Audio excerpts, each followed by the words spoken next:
Una banalità che però va precisata perché viene chiesta spesso, nel senso che io stesso anche ai miei familiari l'ho dovuto spiegare più volte e ci sta, la differenza fra psicologo, psicoterapeuta e psichiatra. Ve lo spiego da un punto di vista anche un po', come dire, tecnico, no? Nel senso che tipo di titoli di studio hanno, che cosa possono fare. Allora, lo psicologo è un laureato in psicologia, ma non solo, nel senso che praticamente ha fatto poi dopo la laurea un anno di tirocinio, di praticantato, di tirocinio, di esperienza sul campo, la qual cosa gli ha consentito di fare l'esame, di accedere all'esame di Stato. L'esame di Stato abilita a questa professione, vuol dire che al di fuori, se non si è nell'albo, non si è uno psicologo, si è un laureato in psicologia, in scienze psicologiche, insomma. Lo psicologo può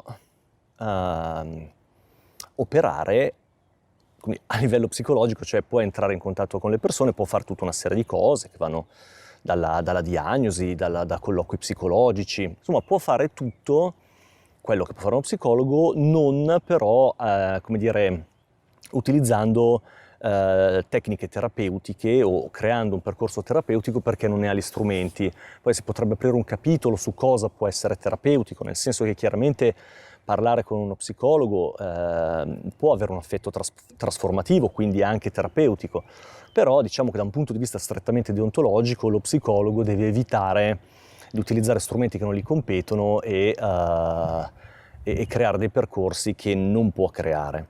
Lo psicologo non è un medico, non può prescrivere farmaci di nessun tipo, non ne ha le competenze, per quanto noi si fanno esami scientifici, no? Perché vanno dalla biologia a cose anche più matematiche, però non possiamo prescrivere farmaci, cosa che invece chiaramente può fare un medico che ha fatto 6 anni di medicina, eccetera.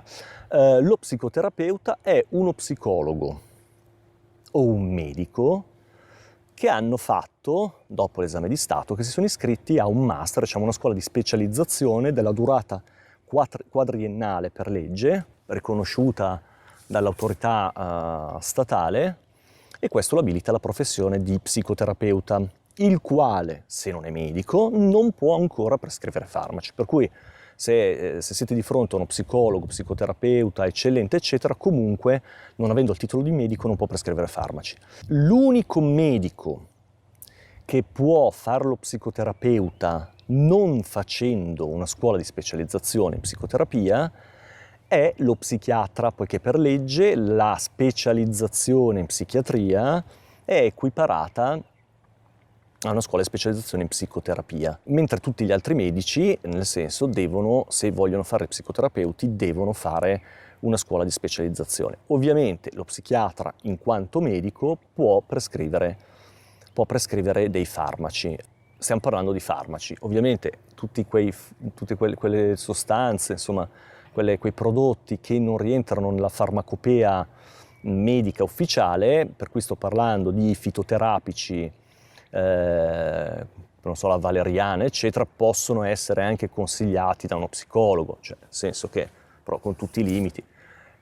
Ovviamente gli psicofarmaci ufficiali no, e anche le sostanze omeopatiche, vabbè, poi ognuno la vede a proprio modo, nonostante comunque la ricerca scientifica abbia dimostrato cose più volte ufficialmente, però qui si entra in un altro capitolo che non è il caso di affrontare in questo video. Per cui ecco, psicologo, psicoterapeuta e psichiatra sono figure diverse, ognuno ha una propria collocazione, è bene sapere che cosa questi fanno e che titoli hanno, e che naturalmente, se volete informazioni più specifiche, vi rimando ai siti ufficiali dei vari albi che illustrano il loro lavoro, proprio connettere il professionista al cittadino e illustrare tutte queste differenze. Mi raccomando, perché poi anche lì mi è successo di sentire persone che in pratica non sapevano a chi si erano messi in mano. È molto semplice. Ogni albo ha un elenco di iscritti, di aderenti all'albo, insomma comunque di professionisti. Se una persona dice di essere uno psicologo, se una persona dice di essere un medico, deve necessariamente essere ritrovato, poter essere ritrovato all'interno di questi elenchi, di questi siti.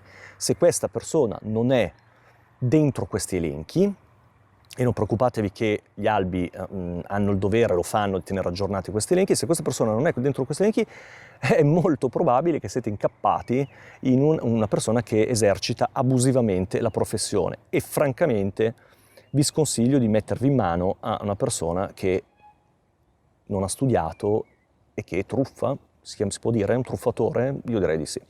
Vi saluto, al prossimo video, ciao!